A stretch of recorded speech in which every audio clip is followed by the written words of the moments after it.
but UP will get that point. So that was the girls heeding the call of their coach, implementing exactly the instructions that were given to them at that last timeout. Herbaso kinaliwa. Oh, that's Hindi si Singh, who is really a lefty.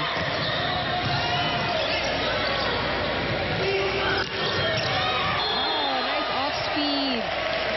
This is an advantage to have a natural left-handed player because ang hirap din basahin from the blocker standpoint, di ba? Hindi kahit sa anong sport naman, kay boxing man yun, o ano, pagka may kaliwete kang kalaban, medyo di ka sanay, mas mahirap basahin, di ba? That's true, especially particularly for this game, all throughout, ang sanay kang bantayan, for example, is a right-handed player, tapos biglang may lefty na papalo. Ayan na nga, hindi na mabasa-basa ng mga blocker ng UP. And a series of points there enjoyed by Bhagat Singh. 8-3 now the score. Ateneo with a 5-point lead. We'll be back.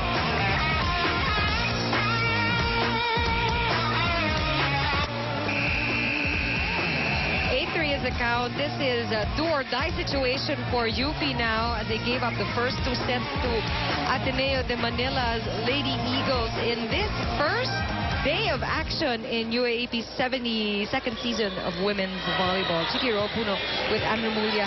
Ang hirap ng sitwasyon ng UP ngayon, Anne. That's right. They actually started out this set na sila yung lumamang, but now look at where Ateneo is. Let's note also that we don't have the first 6 on the court for Ateneo. We already have off the bench a couple of players, and they're still doing okay.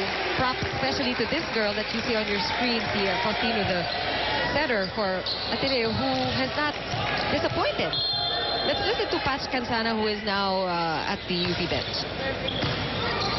During the huddle of UP, Coach Bibb stepped up, giving words of encouragement to the girls. He told them that they need to make small adjustments. That's what makes you different. Volleyball is not an easy game. It's not like a math equation. It's not as simple as 1 + 1. This is a game of space that you need to fill up. You should make the movement. Get your hands and head in the game. Use your talent. The UP Lady Maroons still hoping to ace this set. Huwag nyo nang palayuin ang score. Chiki and Ann, you mentioned Data a while ago. Well, some information about her. The smallest talented girl in the court. She just turned 18 from Lazal Zobel and is now taking up sports science. Chiki? Thanks a lot, Patch. She is small but terrible, si Data. It has worked well actually for UP. She hasn't hindi na umupo hindi na siya umupo since she was brought in. Listening to Patch's report there, para tayo nakikinig sa geometry class, physics class. Very scientific explanation. Pero, well, there's a lot into what she reported. And totoo yan, nako, Ann, you know, if you remember from your days in the court, kuminsan meron talagang ganung factor di ba? Yung court sense mo, yung spacing, yung mga, yun na nga, hindi pwedeng 1 + 1. Kailangan alam mo kung nasaan ka at papansinin mo yung dimension ng court, yung trajectory ng bala, yung mga ganyan. You have to have good court awareness when you're inside the court. Talent is one thing and it's always good to have, but there are other factors that you mentioned that come into a good game. Kainglet is replaced now by April Pahe of Ateneo, who sees action for the first time for Ateneo. Let's listen now to Maan Panganiban reporting from the Ateneo bench. Maan? Yes, Chiki. Even 2 sets up, Coach Roger does not want the Lady Eagles to relax.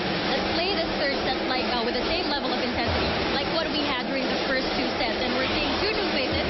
That's Bhagat Singh and Faustino on the floor right now. And Chiki, expect to see more new faces as this set progresses. Basically because Coach Roger wants to rotate his lineup as much as possible and give the second stringers playing time. And coming into the third set, Coach told the girls, di baling mag-agawan tayo ng bola, kesa naman lumapag sa court natin ang bola. Chiki? All right. Actually, seeing the third new player coming in, si Pahe nga, as Maan was making her report, pumapasok na yung mga second stringers so that they get that court time, that experience on the court.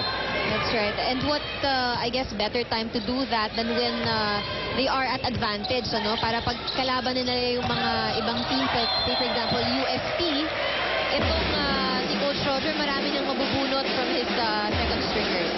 Talking about UST and FP EU and Adamson and LaSalle, these were the top 4 teams from last year's season. And just from history, these are the 4 really strong teams here in the UAAP volleyball. It's worth mentioning for UP, ang UP natalo nila ang UST That's right, last year. Ateneo was not able to win a single game against any of the top 4 players last year. So it's actually they're hungry for that. That's something that they're really setting their eyes on. But, you know, props to UP. Nagawa nila yun. That's right. And again, one of the strategies of Coach Ron Dulay, bringing out Barcelon and fielding in Isada, one of their defense specialists. And we mentioned also, we mentioned it earlier, and it was talked about by our courtside reporters. One of the stars of UP from last year, si Jed Montero, who is around. We spotted her earlier. She was watching the game. Medyo napikin mo rin yung absence niya, no? Because she was a feisty player and she brought a lot of spirit, and parang she is such a confident player. Ayan na nga, sino mo yung confidence niya talaga din dito. Na nararamdaman mo talaga. And she's also one of the, one of the lookers, no? One of the girls from last year na ang dami-daming mga fans. Yes, I think she's with Jean Martinez of UE Basketball. Ano yan, chismis? Ano ko sa katabi ko dito? Oo nga. Anyway, like we mentioned, it's always good to see the former players coming out and cheering their teams on.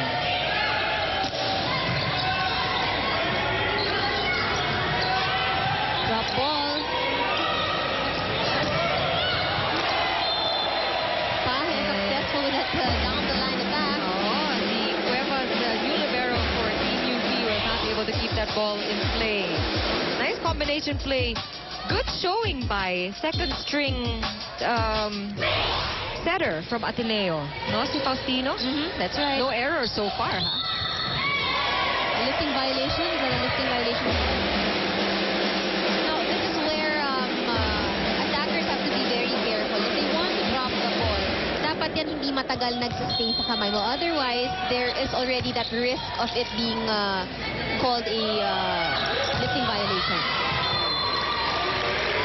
And UP scores off the block that time. This is a must-win situation for UP, as we mentioned. They already lost the first 2 sets to Ateneo. They need to win this one in order to stretch and possibly still keep playing and winning this first game. That does not go over for Hervasio. One of the few errors that we would probably see from this girl. And it's now even Steven. UP playing catch-up here with Ateneo, keeping it close in this third set.